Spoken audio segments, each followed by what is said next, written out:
morning, good afternoon, good evening. You are with me. This is Deepak Sinha, and you are at Sinha Classes for the Placement Preparation. This is my ninth series, and today we are going to discuss about the recursive function. Recursive. Let me start with the recursion. So let me start with the situation.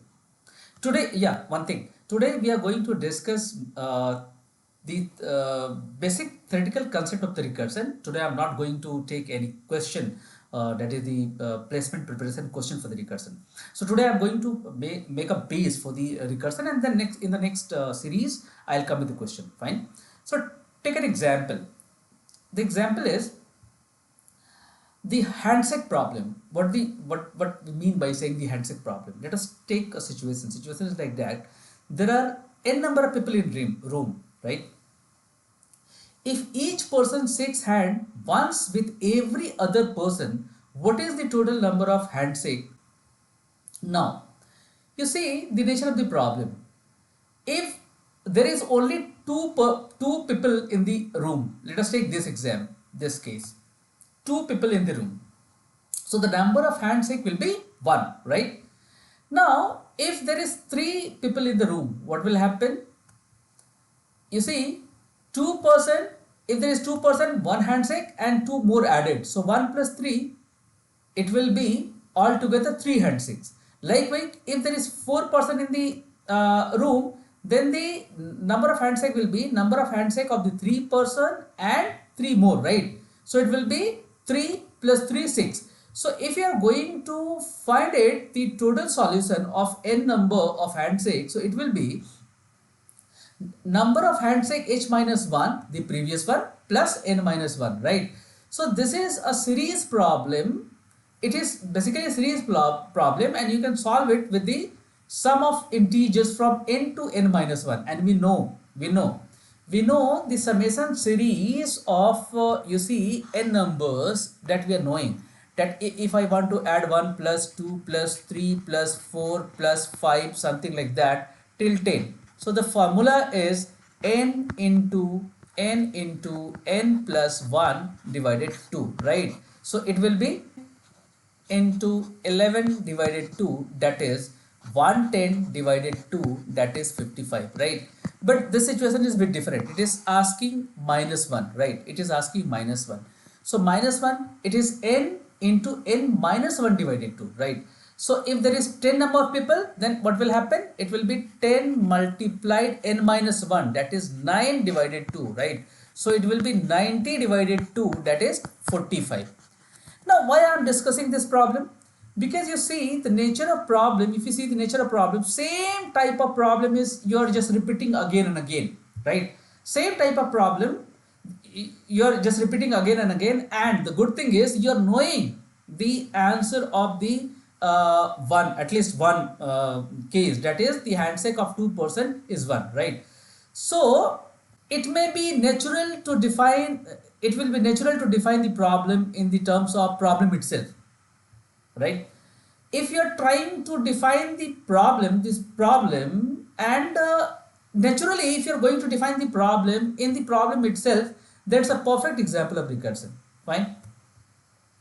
Recursion you can use, recursion is useful for the problem that can be represented by simpler version of the same problem. What I mean to see this, recursion is useful for the problem that can be represented by a simpler version. What I mean to say that, you see, here we are trying to represent the problem solution by a simpler version of the problem. We know the simpler version of the problem, if there is 2 person, the handshake will be 1. And now we are trying to grow, we are trying to find it for the n number of person, right? So there is 2 thing we try to cover here, that recursion in some problems, it may be natural to define the problem in the terms of problem itself, number 1. Number 2, recursion is useful for the problem that can be represented by a simpler version of the same problem, right? So this is the 2 key point we must remember for the recursion. Next, must always make sure that recursion bottoms up. Recursion bottoms up, when I am saying recursion bottoms up, meaning what? You see, a recursive function must contain at least one non-recursive branch, non-recursive branch. What I mean by saying non-recursive branch? Non-recursive branch means the just we discussed that the recursion, there must be at least must be known. One thing must be known. Like we have seen that the handshake of two person is 1. Now I am trying to calculate the handshake of n person. So we can find it because we are knowing at least the simpler solution to this problem. If what will be the number of if there is 2 person, then what will be the number of total handshake, right? So this slide, this statement is talking about recursive function must contain at least one non-recursive branch. So non-recursive branch, let us take the example. Example is, if I am trying to find the handshake problem of n person, so there will be 2 branches. One is, if there is 2 person, the answer will be 1, or otherwise if there is more than 2, then it will be n multiplied n minus 1 divided 2, right? This is the otherwise solution. So this is the simpler version of the solution and the number, right? So this is called the non-recursive branch. This is called non-recursive branch and this is called the recursive branch. So the point is, a recursive function must contain at least one non-recursive branch. So you can do it recursion, but for that you must know the simpler version solution, that is called the non-recursive branch. Fine. Next, a recursive call must eventually lead to a non-recursive branch. Yeah, this again very important. The recursive branch, the recursive branch must eventually lead to a non-recursive branch. Means you can find n number of solutions, there is no problem. Let me show you another example. Let us try to find the factorial of n, right? So there will be 2 branches. One is non-recursive branch, that is if n is 1, then the answer is 1, right? Otherwise n into n minus 2 till you are not reaching 1, right? So ultimately this recursive branch must eventually lead to a non-recursive branch, and this is non-recursive branch till you are not reaching the known term, meaning very simple, right? So here it is saying the recursive call must eventually lead to a non-recursive branch. Fine. So I guess this 2 point is very much clear, right? Now what is recursion? Till now we understood, right? Recursion is basically when you are trying to call function itself. When function is trying to call itself, then normally we are calling it as recursion. Fine. So recursion is one of the way to decompose a task into smaller subtasks, right? What is recursion? Simple. It's a way to decompose. Recursion is a way to decompose a task into smaller subtasks. At least one of the subtasks is smaller example of the same task. This we discussed already, right?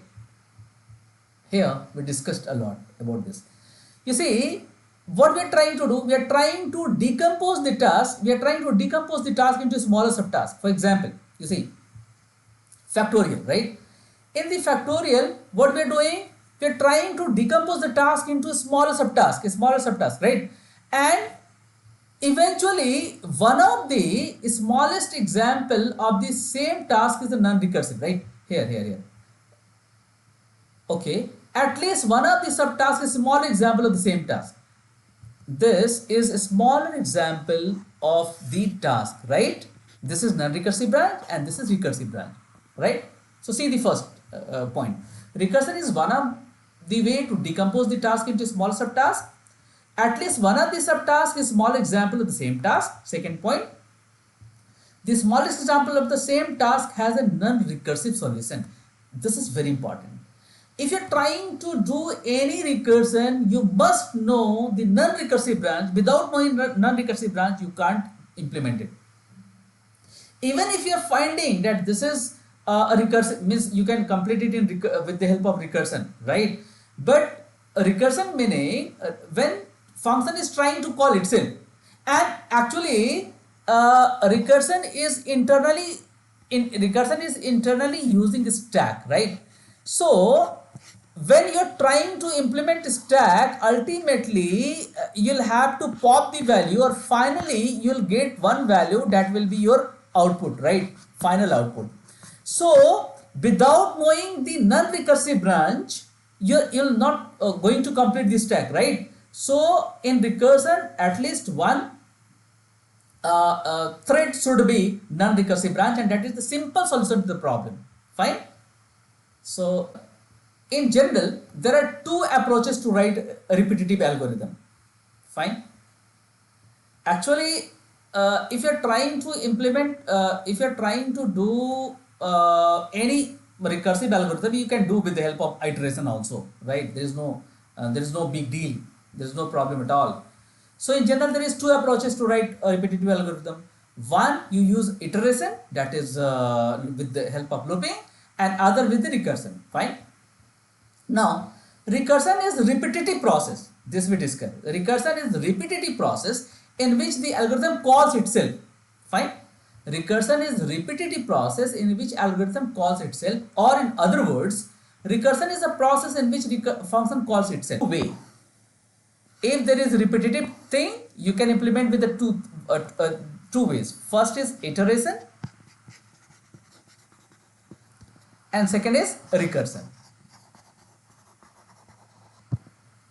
With the help of recursion, you can do it this repetitive algorithm, you can implement it, there is no problem at all. And the most important point about this recursion is there is having two thread. One is non-iterative, another is iterative. In other word, this is the simpler solution to the problem, simple solution to the problem, right? And there is the higher solution to the problem, right? So this is the explanation. Now take some case studies, this factorial case studies. If you're trying to calculate the factorial of any number, let us take factorial n. So let me use the scratch pad.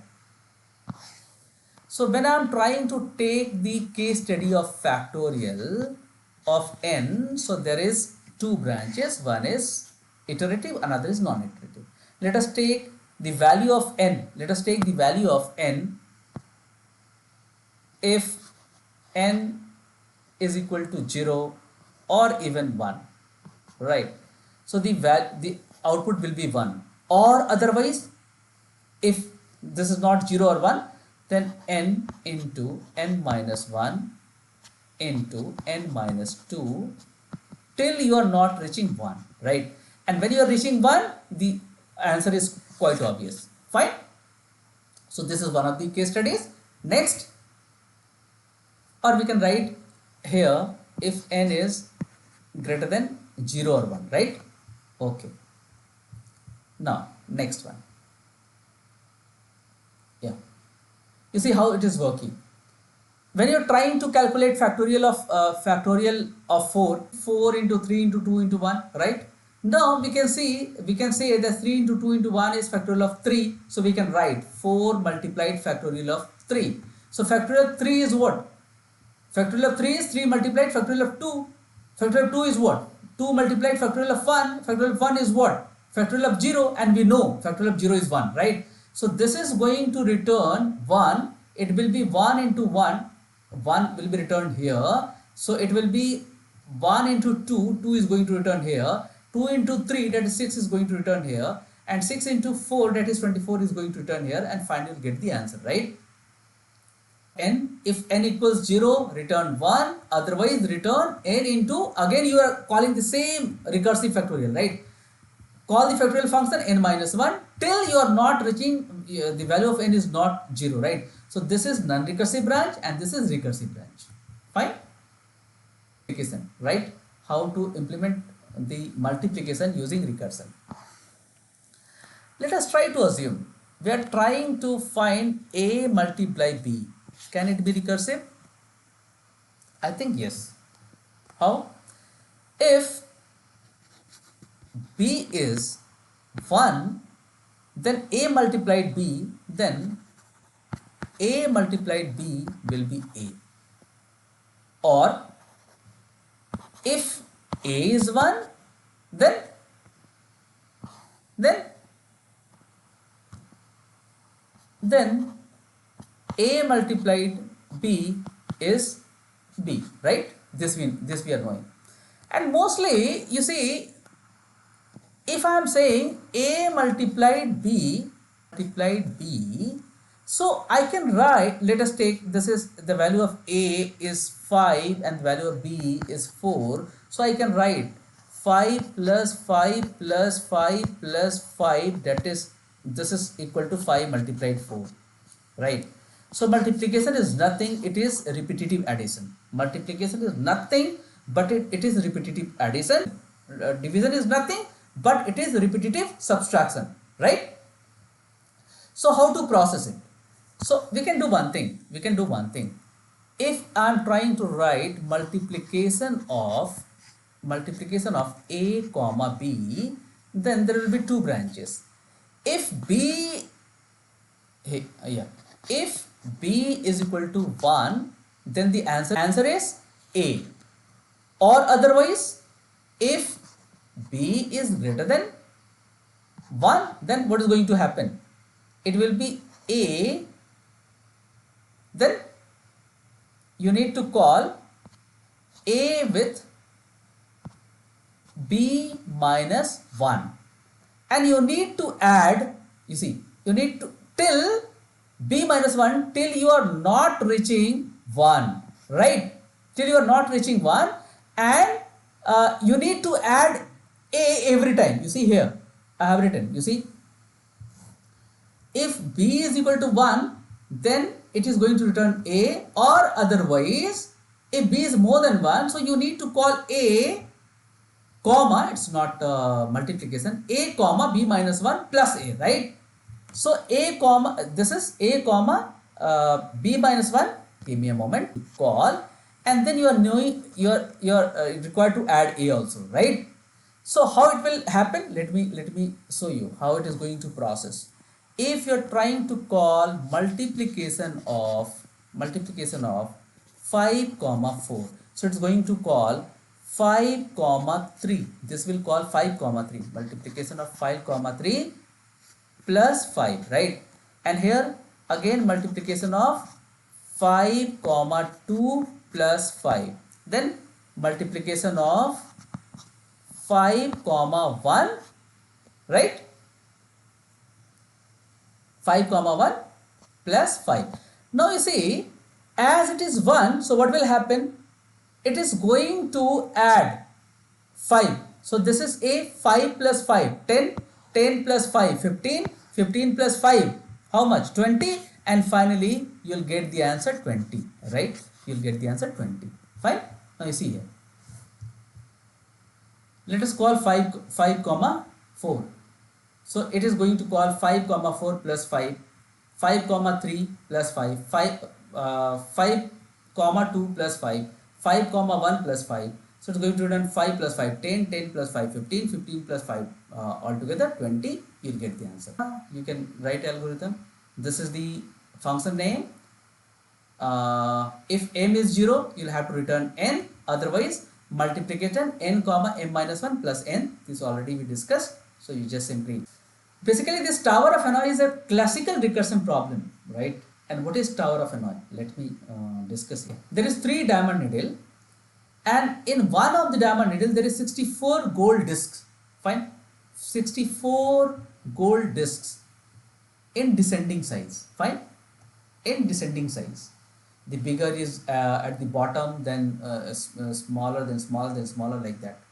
The monk used to move one disc to another needle each hour, subject to the following. Now you see the condition. Condition is only one disc could be moved at a time.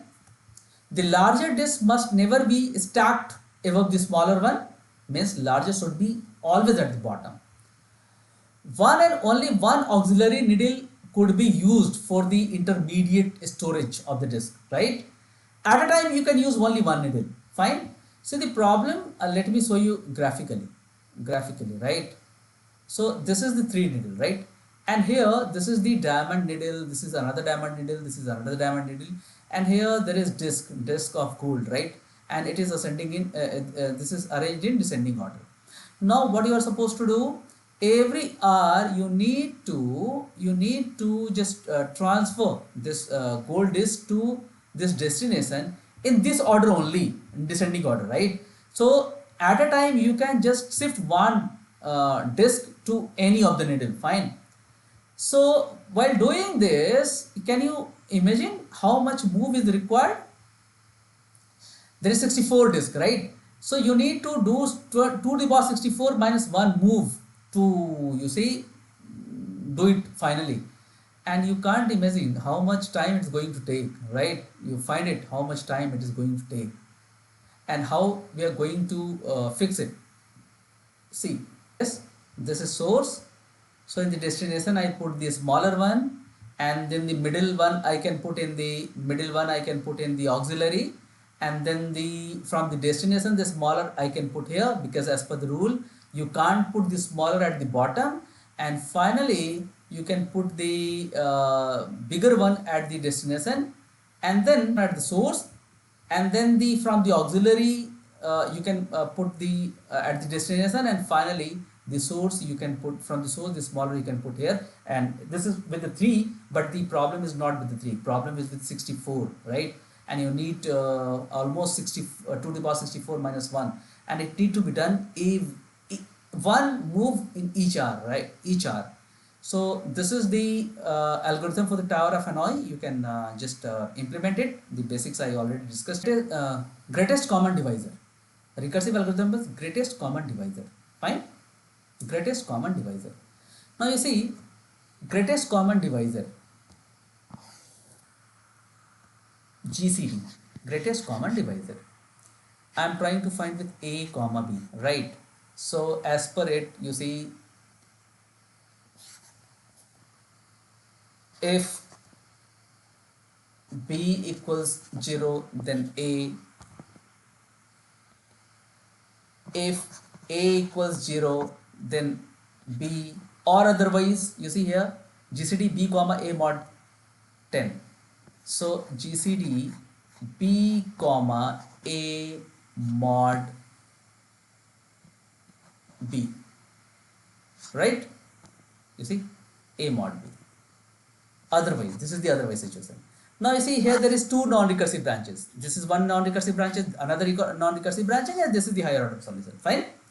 Now I have given you the some idea in this slide. Now take the example of 10 and 25. The answer is 5. How we are going to calculate it? You see, GCD 10 comma 25. So as per this, neither A is 0 nor B is 0. Fine. So it will call B comma A mod B. So B is 25. So 25 comma 10 mod 25. So 10 mod 25 is 10 only, right? Here it will be 10 only. So next time it will call 10 comma, this is B. So 10 comma A mod B. So 25 mod 10. So 25 mod 10 is 5, right? So next time it will call 5 comma A mod B, that is 10 mod 5. Now this 10 mod 5 is 0. So finally you will get the answer 5, right? Right? Algorithm. If B equals 0, return A. If A equal to 0, return B. Otherwise, GCD B comma A mod B, right?